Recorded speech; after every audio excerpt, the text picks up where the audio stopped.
নমস্কার, আরও একটা গুরুত্বপূর্ণ আপডেট নিয়ে চলে এলাম। খুব গুরুত্বপূর্ণ ভিডিও। চ্যানেলে ফার্স্ট টাইমে থাকলে চ্যানেলটাকে সাবস্ক্রাইব করে বেল আইকনটা টিপে রাখতে হবে লেটেস্ট গুরুত্বপূর্ণ আপডেট পাওয়ার জন্য। স্টেপ টু স্টেপ আজকের আপডেটটি আপনাদের সামনে তুলে ধরছি। আজ কথা বলবো অঙ্গনওয়াড়ি কর্মীদের নিয়ে। হ্যাঁ, অঙ্গনওয়াড়ি কর্মীদের নিয়ে কথা বলবো। অঙ্গনওয়াড়ি কর্মীদের দাবি দেওয়া জানাচ্ছে, তারা স্থায়ীকরণের দাবি জানাচ্ছে, গ্র্যাচুইটি দেওয়ার দাবি জানাচ্ছে, মোবাইল রিচার্জের জন্য 350 টাকা প্রতি মাসে তারা দাবি জানাচ্ছে। কী আপডেট উঠে আসছে সমস্ত কিছু বলবো।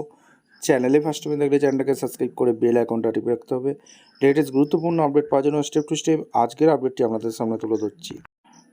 আমাদের পার্শ্ববর্তী রাজ্য ত্রিপুরার খবর বলবো। ত্রিপুরা অঙ্গনওয়াড়ি দিদিদের আজকের খবর তুলে ধরবো। ত্রিপুরা থেকে যারা ভিডিওটা দেখছেন অবশ্যই কমেন্ট করে জানাবেন। পশ্চিমবঙ্গ থেকে আপনি যদি ভিডিওটা দেখে থাকেন, কোন জেলা থেকে ভিডিওটা দেখছেন কমেন্ট করে অবশ্যই জানাবেন।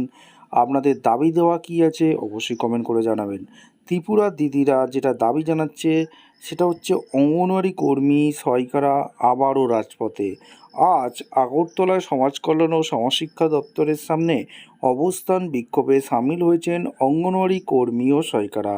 ধমক, হুমকি, ভয়, ভীতি, অগ্রাহ্য করে রাজ্যের বিভিন্ন প্রান্ত থেকে কর্মী সহায়িকারা আজকের কর্মসূচিতে অংশগ্রহণ করেছেন।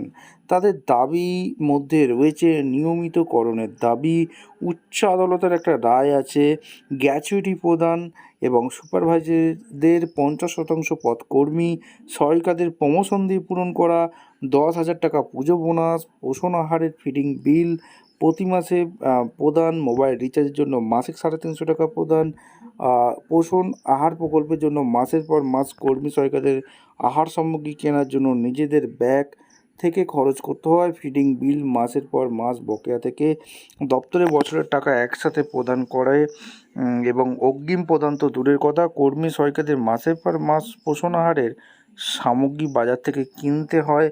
এ কী রকম প্রথা? আহার সামগ্রী মূল্য হিসাবে যা দেয়া হয় তা বাজার মূল্য থেকে অনেক কম। একটি ডিম 6 টাকা 25 পয়সা। কোন বাজারে 6 টাকা 25 পয়সা টাকায় একটি ডিম পাওয়া যায়? আসলে সরকার পোষণ আহার প্রকল্প বন্ধ করে দিতে চাইছে। অঙ্গনওয়াড়ি কর্মী সহায়িকারা আন্দোলন করছেন জীবন জীবিকার তাগিদে। মর্যাদা অধিকারের দাবিতে কর্মী সহায়িকাদের আন্দোলন দিনে দিনে শক্তিশালী হচ্ছে।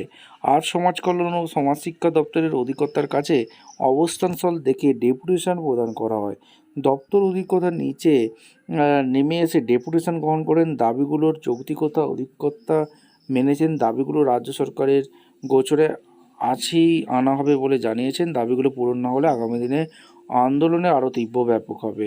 ত্রিপুরা থেকে যারা দিদিরা আছেন অবশ্যই কমেন্ট করে জানাবেন এবং পশ্চিমবঙ্গে থেকে যারা দিদিরা আছেন এই দাবিগুলো আপনারা কতটা যুক্তিসঙ্গত মনে করেন কমেন্ট করে জানাবেন। চ্যানেলে ফার্স্ট টাইমে দেখলে চ্যানেলটাকে সাবস্ক্রাইব করে বেল আইকনটা টিপে রাখবেন। ধন্যবাদ।